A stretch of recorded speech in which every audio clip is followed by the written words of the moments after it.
Bonjour mes chers étudiants, je suis le professeur Hussein. Aujourd'hui, on va faire la correction du rattrapage d'analyse 1 de la filière SMA SMI, année universitaire 2022-2023.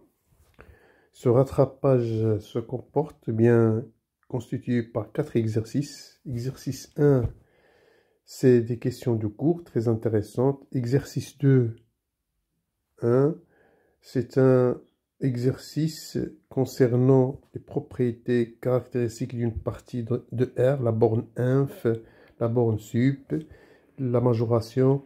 Mais cet exercice-là, exercice 2, je ne vais pas le faire. Je vais vous laisser le lien parce que ça, c'est le même exercice qu'on vous a donné cette année-là en session normale. Sauf que vous avez donc, à la place de 3, vous avez grand A, une constante positive. Bien. Pour l'exercice 3, c'est l'exercice sur la continuité, la dérivabilité et les suites récurrentes. Et puis l'exercice 4, ça traite les suites adjacentes. Et donc, tout de suite, on va commencer avec l'exercice 1 du cours. Donc ça, c'est pour l'exercice 1, vous avez 3 questions indépendantes. Pour la première question, on vous demande d'énoncer la propriété caractéristique de la borne inférieure d'une partie A non vide minorée de R. Voilà, je vais prendre A inclus dans R, A non vide et A minoré. Donc, résultat,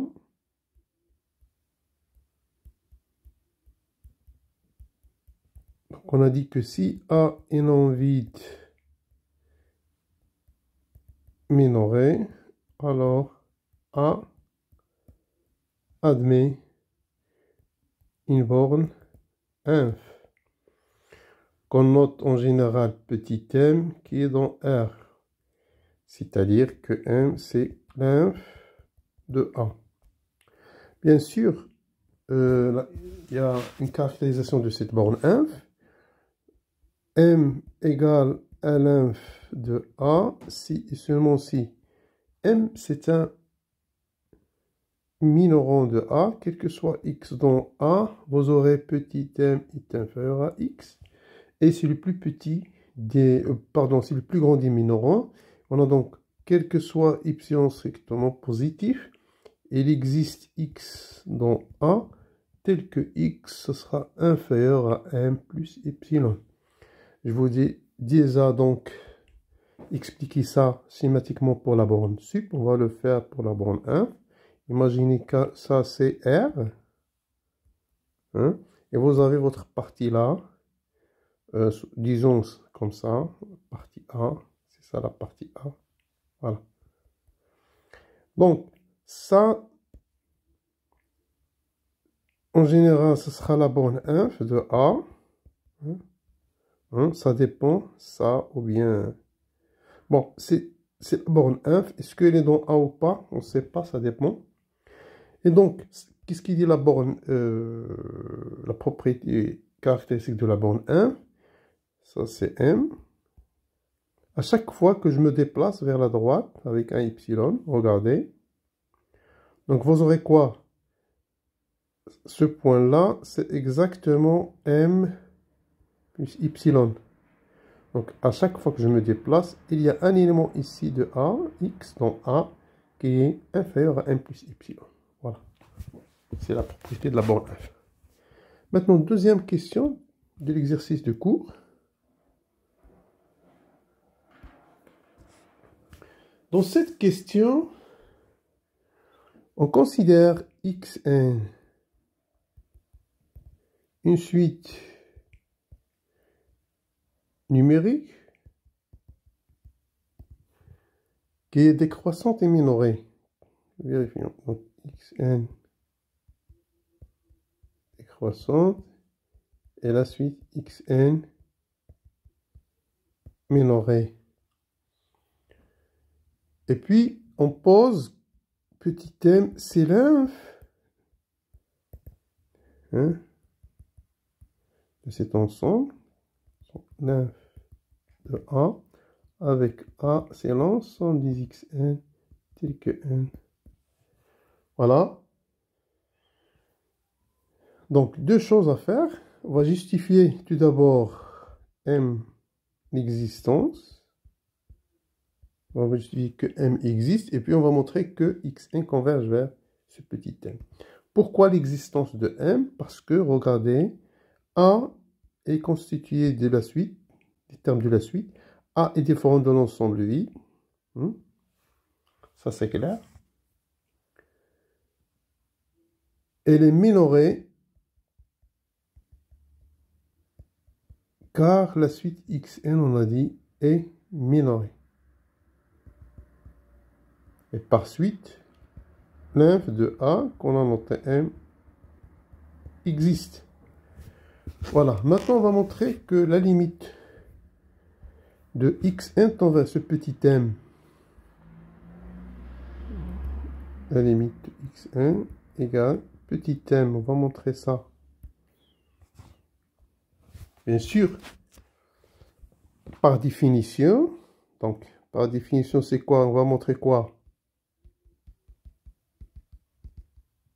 Par définition, on doit montrer que quel que soit epsilon strictement positif, il existe un rang n0 tel que quel que soit n supérieur à n0, on a xn moins petit m inférieur à epsilon. Voilà. Petit m, c'est la limite. Bon, pour cela, fixons un epsilon soit epsilon strictement positif, puisque m, petit m, c'est l'inf de A. Donc, d'après la question 1,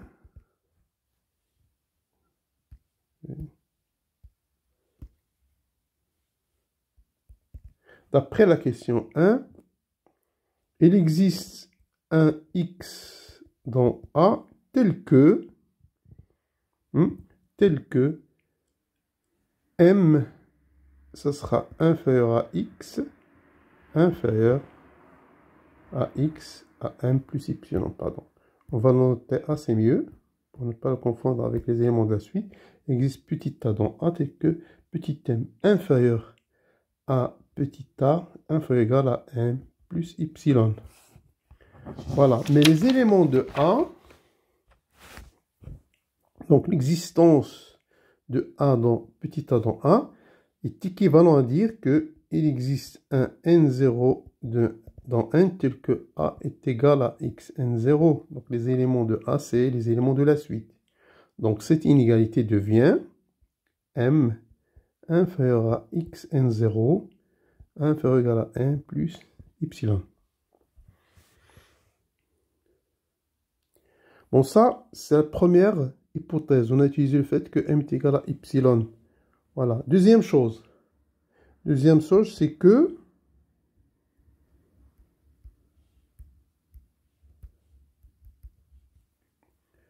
on sait que xn est décroissante. La suite, xn est décroissant. Et donc, quel que soit n supérieur à n0, ce n0 là, qu'on a trouvé, on aura quoi? Bien sûr, xn inférieur à xn0, puisque la suite est décroissante. Donc maintenant, on va regrouper. Regardez, m moins epsilon, on sait qu'elle est toujours inférieure à m, parce que epsilon, c'est strictement positif. Et m, elle est toujours inférieure ou égale à xn, parce que m, c'est l'inf. Donc là, parce que epsilon positif, là, et là, parce que m, c'est l'inf de 1. Et donc, xn, on a dit qu'elle est inférieure à xn0, parce que la suite est décroissante. Et on a, regardez, xn0 inférieur à 1 plus epsilon. Et ça, c'est inférieur à 1 plus epsilon. Bien, donc qu'est-ce qu'on a montré? On a montré que m moins epsilon inférieur à xn, et xn inférieur à 1 plus epsilon. Donc xn, 1 moins epsilon, 1 plus epsilon, c'est-à-dire que xn moins m est inférieur à epsilon. Voilà, récapitulons. Quel que soit epsilon positif, il existe un 0, quel que soit n supérieur à n0, xn moins m inférieur strictement à epsilon. Ça veut dire que la limite de xn, c'est exactement m, c'est exactement l'inf de 1. Voilà, troisième question du cours. Troisièmement, bon, on vous demande d'énoncer la proposition de continuité de la composition de deux fonctions numériques en un point x0. C'est-à-dire si f continue, g continue, si f continue en x. Voilà, on va faire ça ensemble. Soit, je vais prendre E inclus dans R et F inclus dans R deux ensembles et x0 un élément de E.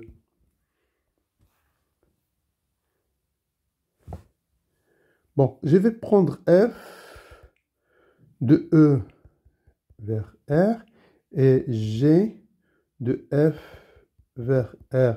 Donc, pour parler de la composition G rond F, hein, il faut donc que F de grand E inclus dans F. Voilà, c'est la condition pour parler de G rond F.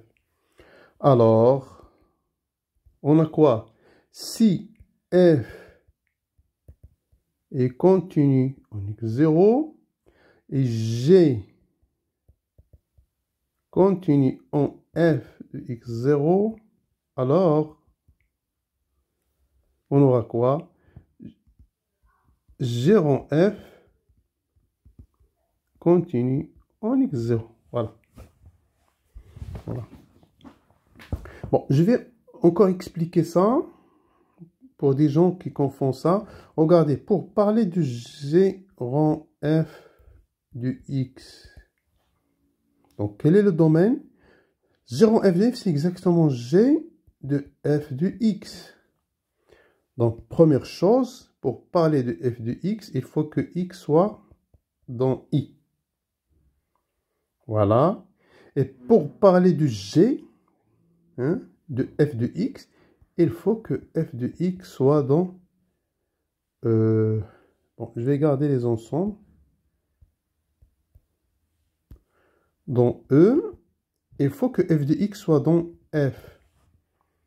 Ça veut dire que quel que soit X dans E, F de X doit être dans F. Ça veut dire F de E doit être dans F. Donc, pour parler de G rond F. Voilà, on a énoncé la proposition de la composition. On nous demande aussi de montrer cette proposition. On va le faire tout de suite. Petit b, voilà. Pour la démonstration, donc, je vais prendre, pour montrer que G rond F continue en x0, il suffit donc de montrer quoi? De montrer que la limite de G rond F du X quand X tend vers x0 est égale à G rond F de x0. Voilà. Bon, je vais prendre soit epsilon fixé et on va appliquer les hypothèses. Première des hypothèses, on a G continue en F de x0. Et ça va donner quoi? La limite du G de X quand Y, la limite du G de Y, pardon, la limite du G de Y quand Y tend vers F de x0 est égale à G de F de x0. Donc, il va exister alpha strictement positif, quel que soit Y dans F, si Y moins F de x0 inférieur à alpha, ça va donner quoi? Ça va donner, je vais le mettre en bas. Donc, quel que soit ça, si Y moins F de x0 inférieur à alpha, alors G de Y moins G de F de x0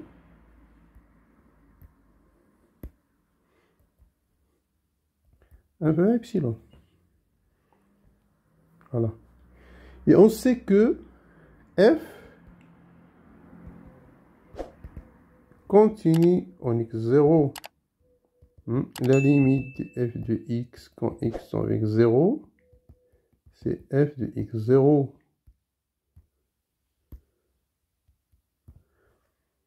Donc on va appliquer la propriété. Alors pour ce alpha, donc ici je vais prendre le epsilon de f, c'est alpha. Pour ce alpha, il existe bêta strictement positif, quel que soit x dans E, si x moins x0 inférieur à bêta, alors f de x moins f de x0 inférieur à alpha. Voilà. Bien. Maintenant, on va combiner entre ces deux. Donc, quel que soit x dans E, si x moins x0 inférieur à bêta, on a deux choses. On a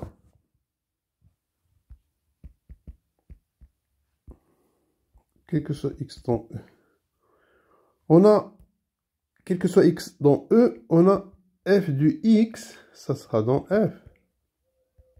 Pourquoi? Parce que f de E est inclus dans f. Et deuxième chose, on a ça. On a f de x moins f de x0 inférieur à alpha. Et donc ces deux conditions, donc regardez, quel que soit y dans f, on a à la place de y, on a f de x, on a f de x moins f de x0 inférieur à alpha. Ça veut dire que j'aurai ça, à la place de y, ça sera f de x. Ça veut dire que g de f de x moins g de f de x0 inférieur à epsilon. Autrement dit, g en f de x moins g en f de 0 inférieur à epsilon.